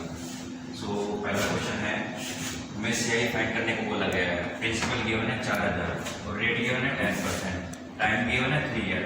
सो हमसे ये क्वेश्चन पूछा गया है, तो इस क्वेश्चन में हम क्या करेंगे, हमारे पास प्रिंसिपल गिवन है 4000, हमें चार्ट बनाना है 3 ईयर का, first year, second year and third year. जो रेट है हमारा, रेट है 10%, जिसको फ्रैक्शन में चेंज करेंगे हम कैसे कर सकते हैं 10/100, जिसको क्या लिख सकते हैं 1/10%, 1/10 फ्रैक्शन। जो हमारा प्रिंसिपल है 4000 है, जो रेट है 1/10 है। जब हम 1/10 निकालेंगे, हमारा ऐसे ही फर्स्ट ईयर का कितना निकलेगा 400, हमारा सेकंड ईयर का ऐसे कितना निकलेगा 400, थर्ड ईयर का ऐसे निकलेगा 400। सेम हमें फर्स्ट ईयर का ऐसे ही पे हम दोबारा से इंटरेस्ट कैलकुलेट करेंगे, 1/10 कितना निकलेगा 40 एंड 40। हम फिर से थर्ड ईयर के लिए अपने सेकंड ईयर के इंटरेस्ट पे इंटरेस्ट चार्ज करेंगे 1/10, तो कितना होगा 4। अब हमसे क्वेश्चन में पूछा गया है कि हमें सीआई बताना है, तो हमारा सीआई कितना है 400 400 400, 1200 प्लस में 40 + 40 + 40, 120 प्लस में 4, जो कि कितना है 1324। सो हमारा सेकंड क्वेश्चन है, इसमें पूछा क्या गया ट्रिग्नोमेट्री से गिवन है क्वेश्चन। इसमें रूट में sec स्क्वायर थीटा प्लस में cos स्क्वायर थीटा की वैल्यू पूछी है हमसे। तो इसमें क्या करेंगे, sec स्क्वायर थीटा को हम चेंज में कर लेंगे 1/cos स्क्वायर थीटा प्लस में cosec स्क्वायर थीटा को हम चेंज कर लेंगे 1/sin स्क्वायर थीटा। एलसीएम लेंगे हम cos square theta sin square theta, ऊपर क्या आ जाएगा sin स्क्वायर थीटा प्लस में cos स्क्वायर थीटा। जैसे कि हमारे पास आइडेंटिटी होती है sin स्क्वायर थीटा प्लस में cos square theta equal to 1। तो इस आइडेंटिटी से हमारे ऊपर की वैल्यू कितनी हो जाएगी 1/में cos square theta sin square theta. हम रूट से बाहर निकालेंगे तो क्या वैल्यू रह जाएगी हमारे पास 1/में cos थीटा sin थीटा, जिसको हम और सिंप्लीफाई करेंगे तो क्या लिख सकते हैं sec थीटा cosec थीटा। सो हमारा आंसर क्या होगा sec थीटा cosec थीटा। हम करने जा रहे हैं क्वेश्चन थर्ड में हमारे पास गिवन है एफिशिएंसी ए बी और सी के रेशो में गिवन है 2:3:4। हमारे पास गिवन है ए कंप्लीट करता है किसी वर्क को 36 डेज में। हमें फाइंड करना है ए प्लस बी प्लस सी तीनों मिलकर टुगेदर कितने दिन में काम को कंप्लीट करेंगे। अब जैसे कि हमारे पास क्वेश्चन में गिवन है ए किसी वर्क को कितने दिन में कंप्लीट करता है 36 डेज में, और उसकी एफिशिएंसी कितनी है 2 है। तो हम टोटल वर्क निकाल सकते हैं। टोटल वर्क हमारा कितना होगा 36 × 2, ये हमारा हो गया टोटल वर्क, ठीक है, जो कि कितना होगा 72। अब हमसे पूछा गया था ए बी सी तीनों मिलकर कितने दिन में काम को पूरा कर देंगे। ए प्लस बी प्लस सी हमारे मिलकर कितनी एफिशिएंसी दे रही है टोटल 2 + 3 + 4 9 की एफिशिएंसी है। अगर एक दिन में ये 9 यूनिट काम करते हैं तो 72 टोटल वर्क है, और 9 की स्पीड से काम करेंगे कितने दिन में कर देंगे 8 डेज में। सो हमारा आंसर कितना होगा 8। सक्सेसिव डिस्काउंट गिवन है 5% एंड 10%। हमसे पूछा गया ये दोनों इक्वल किसके होंगे।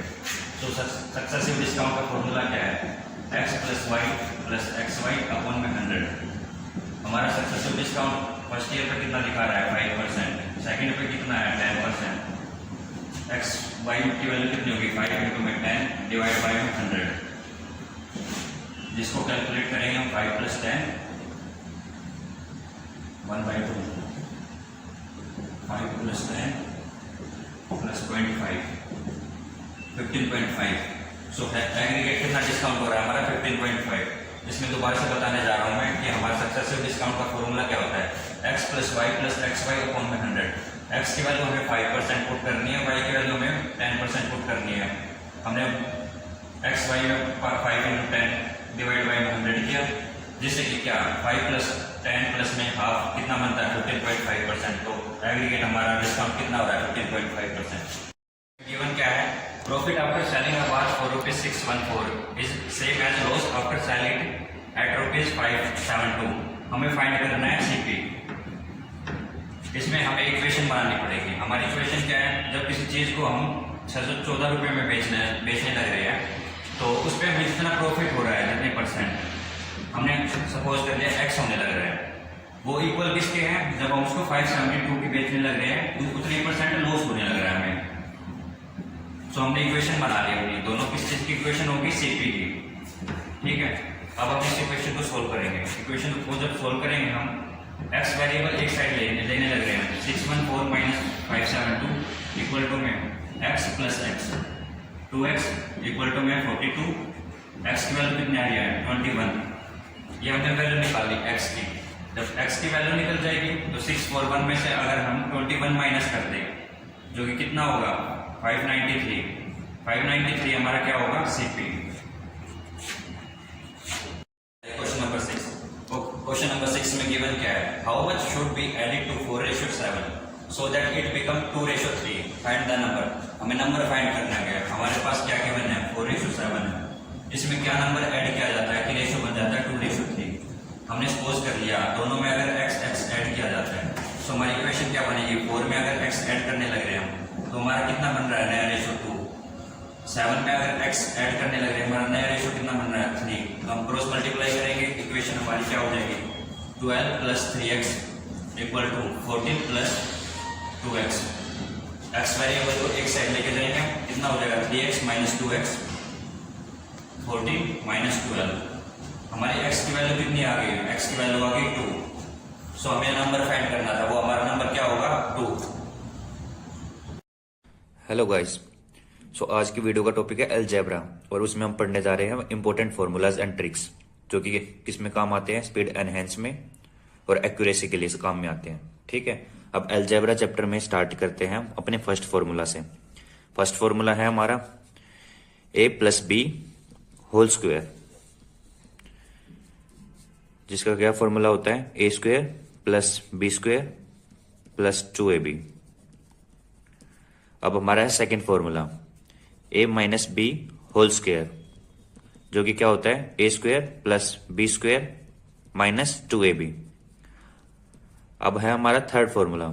थर्ड फॉर्मूला हमारा क्या है A square minus B square, जो कि क्या होता है ए plus B bracket A minus B.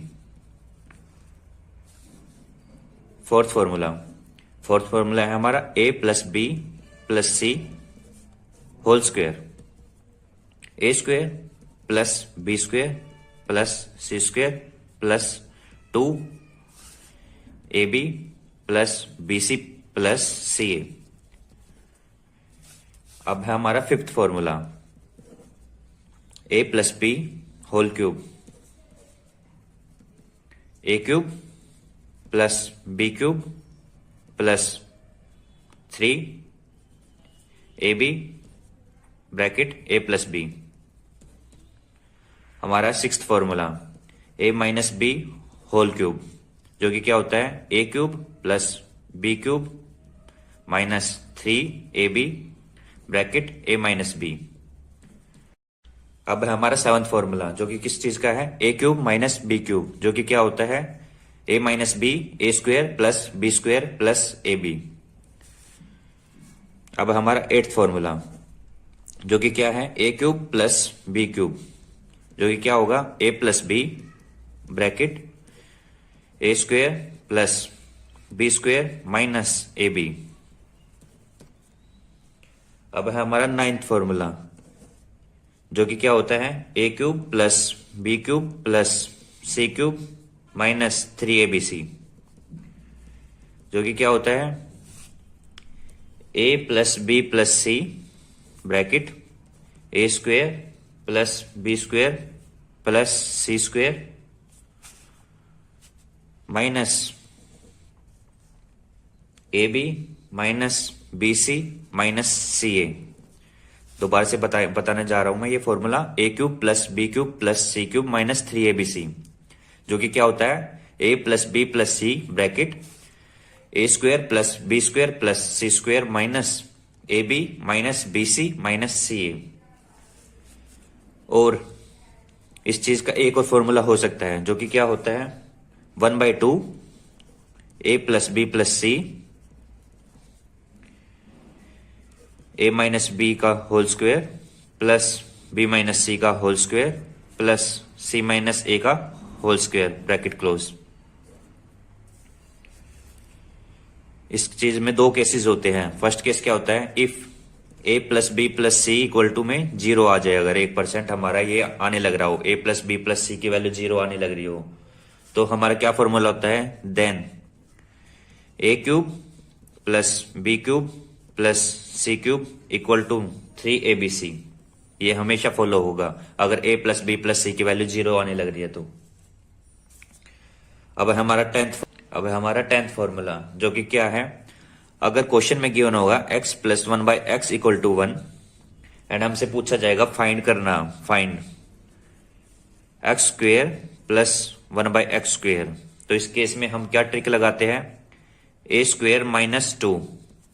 अगर डायरेक्ट हमें आंसर निकालना है तो क्या ट्रिक लगेगी ए स्क्वेयर माइनस 2। अब है हमारा 11th फॉर्मूला, अगर हमारे पास क्वेश्चन में गिवन हो x minus 1/x equal to में a और हमसे पूछा जाए फाइंड करो x square plus 1/x square, तो इस केस में हम क्या फॉर्मूला यूज करेंगे a स्क्वेयर प्लस 2। ये एक शॉर्ट ट्रिक होती है जो कि हमें ग्रैब करनी पड़ती है स्पीड के लिए पेपर में। अब है हमारे पास 12th फॉर्मूला, जो कि क्या है अगर क्वेश्चन में गिवन हो x plus 1/x equal to में a और हमसे फाइंड करने के लिए बोला जाए x माइनस 1/x को, तो इसका क्या फॉर्मूला बनेगा? Under root a square minus 4। अब है 13th फॉर्मूला। अगर हमारे पास क्वेश्चन में गिवन हो x minus 1/x equal to में a एंड हमसे फाइंड करने के लिए बोला जाए फाइंड x प्लस 1/x, सो इसका क्या फॉर्मूला बनेगा? Under root a square plus 4। ये क्या होते हैं? शॉर्ट ट्रिक्स होती है जो याद करनी पड़ती है हमें स्पीड एनहेंस के लिए।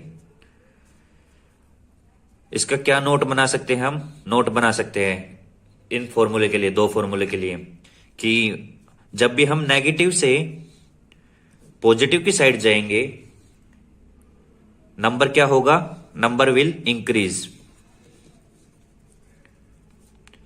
इसका नोट क्या बना सकते हैं हम? जब भी हम नेगेटिव से पॉजिटिव की साइड जाएंगे तो नंबर क्या होगा? इंक्रीज। जैसा कि हमारे इस फॉर्मूले में होने लग रहा है, हम नेगेटिव गिवन था हमारे पास और हमसे पूछा गया था पॉजिटिव, तो हमने क्या किया? ए स्क्वायर प्लस 4। और पॉजिटिव से जब हम नेगेटिव की साइड जाने लग रहे तो हमने क्या किया? माइनस किया, ए square minus 4।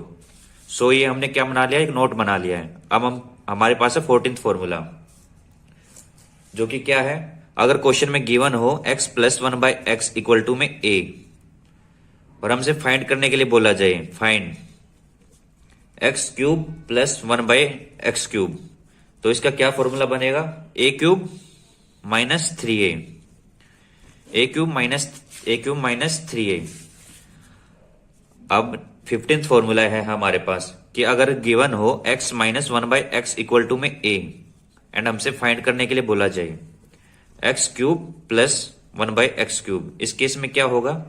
a cube plus 3a। अब हमारे पास है 16th फॉर्मूला, जो कि क्या है? अगर गिवन हो x plus 1/x equal to में √3 गिवन हो और फाइंड करने के लिए कुछ भी दिया जाए, तो इस केस में हम क्या करेंगे? हमेशा लेट करेंगे x की पावर 6 को लेट करेंगे हम -1। ये क्या करना है? हमेशा लेट करना है। ये क्या होती है? एक ट्रिक होती है जो कि क्या होती है? अप्लाई होगी हर एक क्वेश्चन में अगर गिवन होगा x plus 1/x equal to √3। अब हमारे पास 17th फॉर्मूला, जो कि क्या है? अगर x प्लस 1/x की वैल्यू अगर 1 गिवन है तो हमेशा हम क्या लेट करेंगे? x की क्यूब को हमेशा लेट करेंगे इक्वल टू में -1 अपना क्वेश्चन सोल्व करने के लिए। इन दो क्वेश्चनों में ये ट्रिक्स होती है जिसमें कि क्या करना पड़ता है? हमें लेट करना पड़ता है एंड ये हमेशा सेम ही लेट होगा अगर सेम गिवन होगा तो। अब इसके बाद है 18th फॉर्मूला हमारे पास, जो कि क्या है? अगर क्वेश्चन में गिवन हो सपोज इस टाइप में a minus 4 square plus b minus 5 whole square plus c plus 6 whole square equal to 0 and find करने के लिए बोला जाए हमें find a b c value, then इस केस में हम क्या करेंगे? Direct a minus 4 whole square equal to 0। a की वैल्यू क्या होगी? डायरेक्ट साइन चेंज होके दूसरी साइड जाएगा 4। सेम b के केस में क्या होगी? 5। c के केस में क्या होगी? -6। ये क्या होती है? ट्रिक होती है जो इस। हेलो गाइस, सो आज हम 9th की क्लास लेने जा रहे हैं और हमारा टॉपिक है CINSI, जो कि कॉम्पिटिटिव लेवल एग्जाम में बहुत ज़्यादा रोल प्ले करता है। ऑलमोस्ट हर एक एग्जाम में इसका एक नई क्वेश्चन तो मिलता है। तो आज हम एक टॉपिक करने जा रहे हैं CINSI का। इसमें ऑलमोस्ट क्वेश्चन आते हैं 2 ईयर पे, 3 ईयर पे और 4 ईयर पे, जो कि ज़्यादातर पूछे जाते हैं। सो हम स्टार्ट करने जा रहे हैं 2 ईयर वाले क्वेश्चन से।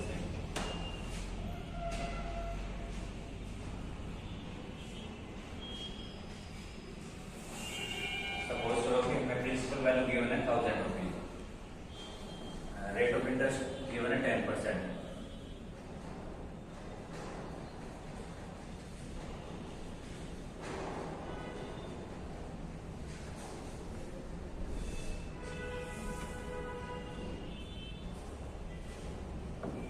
हमारे पास क्वेश्चन गिवन है, उसमें प्रिंसिपल वैल्यू है 1000 और जो रेट ऑफ इंटरेस्ट है वो गिवन है 10%।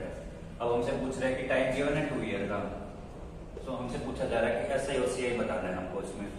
सो एक तो होता है कि हाँ कि और फॉर्मूले नहीं पूछे जाएंगे क्योंकि फॉर्मूला लास्ट तक याद नहीं रहते। सो हमारे में क्वेश्चन में क्या है? रेट ऑफ इंटरेस्ट जो हमारा है, हमें रेट ऑफ इंटरेस्ट को फ्रैक्शन में चेंज करना है। 10% को हम लिख सकते हैं 1/10, ठीक है। सो हमें क्या करना है, जितने भी ईयर पे क्वेश्चन डिपेंड होगा इसका क्या करना है, उतना ही टाइम ले लेना है। जैसे क्वेश्चन 2 साल पर डिपेंड है तो हम इसका क्या कर लेंगे 10 का स्क्वायर। सो हमारी प्रिंसिपल वैल्यू कितनी हो गई 10 का स्क्वायर। या फिर हम डायरेक्ट कर सकते हैं, हमने क्वेश्चन में क्या माना है कि 1000 वैल्यू हमारी प्रिंसिपल की 1000। 2 ईयर का चार्ट है, ये फर्स्ट ईयर है हमारी, ये सेकंड ईयर है। फर्स्ट ईयर में हमें रेट ऑफ इंटरेस्ट कितना गिवन है 1/10, सेकंड ईयर में भी कितना है 1/10। तो फर्स्ट ईयर में जो आएगा हमारे पास सिंपल इंटरेस्ट तो कितना हो जाएगा 1000 का 1/10 100 हो जाएगा। सेकंड ईयर में कितना हो जाएगा 100। सेम अगर हमसे डायरेक्ट पूछा जाता है कि सिंपल इंटरेस्ट कितना है तो हम बता देते हैं कि सिंपल इंटरेस्ट 2 ईयर का कितना है 200 है, क्योंकि सिंपल इंटरेस्ट हर साल पे क्या होता है सेम होता है। लेकिन जो कंपाउंड इंटरेस्ट होता है वो इंटरेस्ट के ऊपर इंटरेस्ट चार्ज होता है। सो इसलिए जैसे कि 1000 पे इंटरेस्ट चार्ज हुआ है 100 रुपीज फर्स्ट ईयर में, तो सेम 100 रुपए पे भी तो कुछ इंटरेस्ट चार्ज हुआ होगा। सेम इधर 100 क्या करना पड़ेगा हमें 1/10 निकालना पड़ेगा, जो कि क्या होगा 10। सो अगर हमसे पूछा जाए इस क्वेश्चन में कि सिंपल इंटरेस्ट कंपाउंड इंटरेस्ट कितना होगा तो 210 हो जाएगा, और दोनों का डिफरेंस कितना होगा, डिफरेंस ये और ऐसे का 10 रुपीज होगा। तो हमारे पास क्वेश्चन गिवन है, हमारे क्वेश्चन में प्रिंसिपल वैल्यू गिवन है 1000 and rate of interest given है 10% और टाइम गिवन है 3 ईयर। सो हमसे जनरली जो क्वेश्चन पूछे जाते हैं वो क्या क्या पूछे जा सकते हैं, कंपाउंड इंटरेस्ट पूछा जा सकता है 3 साल का, सिंपल इंटरेस्ट पूछा जा सकता है 3 साल का, हमसे पूछा जा सकता है डिफरेंस सीआई और एसआई में डिफरेंस पूछा जा सकता है, और कंपाउंड इंटरेस्ट या सिंपल इंटरेस्ट पूछा जा सकता है 2 साल के बारे में। सो एक क्वेश्चन में इतना कुछ कवर करते हैं, तो हम क्वेश्चन करने जा रहे हैं। अब हमारे क्वेश्चन में गिवन है 1000 प्रिंसिपल वैल्यू गिवन है। हमारा क्वेश्चन बेस्ड कितने साल पे है 3 साल टाइम पीरियड गिवन है, तो हम 3 ईयर का चार्ट बनाएंगे, first year second year and third year. पहले हम जस्ट समझने जा रहे हैं कि हमारा ग्राफ कैसे बनता है। प्रिंसिपल वैल्यू गिवन है हमारे पास 1000, इस पे रेट ऑफ इंटरेस्ट है 10%, 10% को फ्रैक्शन में लिखेंगे 1/10 बनता है 1/10। फर्स्ट ईयर पे जब हम 1000 पे 1/10 निकालेंगे परसेंटेज तो उसका कितना निकलेगा 100 निकलेगा। सेकंड ईयर में भी सिंपल इंटरेस्ट क्या होता है ऑलमोस्ट तीनों वैल्यू सेम होते हैं, 100 होगा। ठीक है, अब इसके बाद क्या होता है कि इंटरेस्ट के ऊपर इंटरेस्ट चार्ज होता है कंपाउंड इंटरेस्ट में। सो 100 पे जब नेक्स्ट ईयर के लिए इंटरेस्ट चार्ज होगा 1/10, तो 100 का इंटरेस्ट चार्ज होगा 1/10 कितना हो जाएगा 10 हो जाएगा। सेम इस 100 का थर्ड ईयर के लिए भी इंटरेस्ट चार्ज होगा तो 10 होगा। अब इसके बाद क्या होगा सेकंड ईयर के 100 इंटरेस्ट पे भी इंटरेस्ट चार्ज होगा, जो कि क्या होगा 1/10 10 होगा। लास्ट में 10 का बच गया सेकंड ईयर पे जो कि इंटरेस्ट लगेगा 1/10, तो ये भी क्या होगा 1 होगा। सो अब हमारे क्वेश्चन में हमने जो वैल्यू बनाई है उसके अकॉर्डिंग अगर हमसे पूछा जाए कि सिंपल इंटरेस्ट क्या है 3 साल का, सिंपल इंटरेस्ट हर साल में सेम रहता है जो कि 100 है फर्स्ट ईयर में, तो 3 साल का इंटरेस्ट पूछा जाएगा सिंपल इंटरेस्ट, तो ये लाइन हमारी फर्स्ट रो जो कि कितना हो गया सिंपल इंटरेस्ट 300 रुपए। अगर हमसे पूछा जाए कि कंपाउंड इंटरेस्ट क्या है, कंपाउंड इंटरेस्ट में क्या करेंगे, ये 300 तो हो गया तीनों रो, इसके बाद जो बची हुई एंट्री वो क्या है 10 10 10 और 1। तो टोटल हमारा कंपाउंड इंटरेस्ट कितना हो गया 331। अब हमसे पूछा जाए कि डिफरेंस कितना है सीआई और एसआई में 3 ईयर पे डिफरेंस सीआई और एसआई में, हमारी सीआई की वैल्यू कितनी है 331 और एसआई की वैल्यू कितनी है 300 है। अगर हम डायरेक्ट कैलकुलेट ना करके भी डायरेक्ट लेके इसको, तो जो कि डिफरेंस दिखने लग रहा है हमें क्वेश्चन में ग्राफ में डायरेक्ट दिख जाएगा कि 10 10 10 और 1, जो कि कितना है 31 का डिफरेंस है। अब इसी क्वेश्चन में अगर हमसे पूछा जाए कि 2 साल का सिंपल इंटरेस्ट बताना है, सिंपल इंटरेस्ट 2 ईयर का, तो 2 ईयर का सिंपल इंटरेस्ट पूछे तो कितना हो जाएगा 100 और 100 मिला के कितना हो गया 200। सेम इसमें कंपाउंड इंटरेस्ट पूछे 2 ईयर का, तो कंपाउंड इंटरेस्ट कहाँ तक होगा, फर्स्ट ईयर ये होगी, सेकंड ईयर में 100 हो गया और कंपाउंड इंटरेस्ट की रो क्या होगी टोटल, तो सेकंड ईयर तक का कंपाउंड इंटरेस्ट कितना होगा 210। हेलो गाइस, सो आज हम मैथ वीडियो बनाने जा रहे हैं और हमारा टॉपिक है परसेंटेज। हम करने जा रहे हैं कुछ क्वेश्चन। सो हमारा पहला क्वेश्चन है, in an election a member vote 84% vote and he wins by 476 votes. हमें फाइंड करना है total number of votes. Generally in question में हम क्या करते हैं ऐड कर लेंगे कि हमारे पास टोटल नंबर ऑफ वोट्स कितनी है 100 मान लेंगे, ऐड कर दिया टोटल वोट्स से। हमारे क्वेश्चन में क्या गिवन है, हमारे क्वेश्चन में गिवन है कि जो विनर कैंडिडेट है उसको 84% वोट मिले हैं। का 84%, जो कि क्या होगा 84, ये किसको मिले, विनर को। सो लूजर कैंडिडेट को कितनी वोट मिली होगी, टोटल वोट हमारे पास 100 है, अगर विनर को 84 मिल गई तो लूजर को कितनी मिलेगी 16 वोट। ये हमने क्या किया है, लेट किया है, लेकिन हमारे क्वेश्चन के अकॉर्डिंग जो गिवन है कि डिफरेंस कितना गिवन है 476 वोट्स का, कि वो जीता है, बट क्वेश्चन में हमारा डिफरेंस कितना निकल रहा है जो हमने लेट किया है, उसके अकॉर्डिंग 84 में से हम 16 अगर माइनस कर रहे हैं, 84 माइनस 16, तो कितना होगा हमारा डिफरेंस 68 का। अगर 68 यूनिट की वैल्यू गिवन है हमारे पास 476, एक यूनिट की वैल्यू कितनी होगी, एक यूनिट की वैल्यू होगी 476 डिवाइड बाई में 68।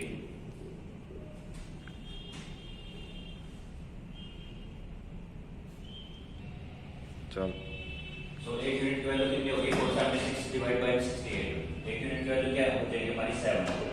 अब हमारे क्वेश्चन में जो भी पूछता है वो हम बता सकते हैं। अगर हमसे पूछा गया टोटल वोट्स, तो टोटल वोट्स कितनी होगी 100 मल्टीप्लाई बाई में 700 वोट्स। अगर हमसे वो क्वेश्चन में पूछता कि लूजर को कितनी वोट मिली है, तो क्या करते हैं हम 16 मल्टीप्लाई बाई में 7 लूजर को वोट्स मिली है। अगर हमसे पूछा जाता क्वेश्चन में विनर को कितनी वोट्स मिली है, विनर की वोट का कैलकुलेट करने के लिए हम क्या करते हैं कि 4 मल्टीप्लाई बाई 7।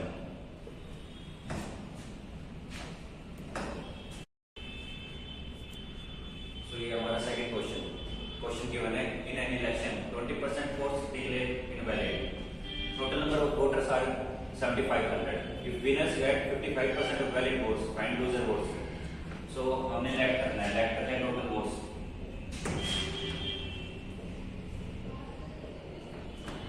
कर लिया हमने टोटल वोट्स को लेट। अब हमारे क्वेश्चन में गिवन है 20% वोट्स डिक्लेयर इनवैलिड, सो 100 का हम 20% निकाले जो कि डिक्लेयर करते हैं इनवैलिड, वो कितना होगा 20 होगा। अगर 20 वोट्स 100 में से डिक्लेयर करते हैं इनवैलिड, तो हमारे पास रिमेनिंग वोट्स कितने हैं 80, ठीक है। उसके बाद क्वेश्चन में गिवन है if winner gets 55% of valid votes, so 80 हमारे क्या हो गए वैलिड वोट्स, जो विनर है उसको कितने मिल रहे हैं 55% मिलने लग रहे हैं 80 का, एंड जो लूजर है उसको कितना मिलेगा 80 का 45%। अब हमसे पूछा गया है कि लूजर की वोट्स बताने कि लूजर को कितने वोट्स मिले। हमारे पास गिवन है कि 100 वोट्स है टोटल हमारे पास, लेकिन एक्चुअल में गिवन क्वेश्चन कितने 7500। सो अगर ये 7500 है, सो 100 यूनिट की वैल्यू कितनी है 7500, 1 यूनिट की वैल्यू कितनी होगी 75। सो हमसे पूछा गया लूजर की वोट, लूजर वोट्स कितनी होगी 80 इंटू में 45 डिवाइड में 100, जो कि कितना होगा 36। और हमें एक्चुअल नंबर निकालने के लिए हम क्या करेंगे 36 को मल्टीप्लाई कर देंगे 75 से, जो कि कितना होगा 2700। सो हमारे क्वेश्चन में पूछा गया कि लूजर को कितने वोट मिले, लूजर को वोट मिले 2700। सो ये हमारा थर्ड क्वेश्चन। हमारे क्वेश्चन में गिवन है in an election 10% people do not cast their vote and 10% of the remaining declare invalid and the winner vote 54% of valid votes and won by majority of 648 votes। हमें find करने हैं total votes. तो इस question में हम क्या करेंगे add करेंगे टोटल वोट्स को, टोटल वोट्स लेट किया हमने 100, ठीक है। लेट करने के बाद हमें क्या, हमने पहली स्टेटमेंट पढ़ी अपनी इन an election 10% people do not cast their vote। अगर हमने लेट किया 100 टोटल है जिन्होंने वोट की है, उसमें से 10% ने क्या किया वोट ही नहीं डाली है, कास्ट डिड नॉट कास्ट, तो 100 का 10% कितना होगा 10। अगर 10 ने वोट नहीं डाली तो रिमेनिंग कितने रहेगी 90 जिन्होंने वोट डाली है। अब इसके बाद नेक्स्ट क्या दे रखा है 10% होता है रिमेनिंग डिक्लेयर इनवैलिड, 90 का 10% जो बताने लग रहा है रिमेनिंग डिक्लेयर इनवैलिड, 90 का 10% कितना होगा 9 लोग कर दिए डिक्लेयर इनवैलिड, तो बच गए कितने 81। अब आगे क्वेश्चन में गिवन है the winner got 54% of valid votes, winner को कितना मिल रहा है 54%। सो लूजर को कितना मिला होगा? अगर टोटल कितना होता है 100% होता है, अगर विनर को 54% मिलने लग रहा है तो लूजर को कितना मिलेगा? 46%। हम दोनों को अलग अलग कैलकुलेट करने की जगह हम क्या कर सकते हैं, यहाँ पे टाइम बचाने के लिए दोनों का डिफरेंस कैलकुलेट कर सकते हैं, क्योंकि हमारे क्वेश्चन में आगे क्या गिवन है कि 1/majority of 648 वोट्स, जो ये 648 वोट्स की बात करने लग रहा है वो किस चीज की बात करने लग रहा है? डिफरेंस की। कितने वोट के डिफरेंस से वो जीतता है। तो 54% और 46 में अगर डिफरेंस देखिए हम कितने का है? 8% का डिफरेंस है। ये किसके ऊपर है डिफरेंस? 81 वोट्स के ऊपर, जिसको कैलकुलेट करने के लिए हम क्या करेंगे? डिवाइडेड में 100 से।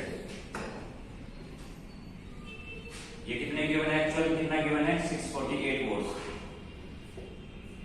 ये क्या है? यूनिट्स। अगर हम इसको कट कर ले 81 से, इसको कट करेंगे 8 पे कट होगा, एंड 8 से 8 कट हो जाएगा। 1 यूनिट की वैल्यू कितनी आ गई? 100। अब हमसे क्वेश्चन में पूछा गया है कि हमें बतानी है टोटल वोट्स। अगर हमें टोटल वोट्स बतानी है तो टोटल वोट्स हमने कितनी लाइट की थी? 100 यूनिट। अब 1 यूनिट की वैल्यू 100 है तो 100 को मल्टीप्लाई करेंगे 100 से, ये क्या आ जाएगा? 10,000। अगर हमसे क्वेश्चन में कुछ और पूछा जाता है कि हमें बतानी है ये वोट्स, तो हम क्या करते हैं? 81 को मल्टीप्लाई कर देते हैं 100 से। हमसे पूछा जाता है कि विनर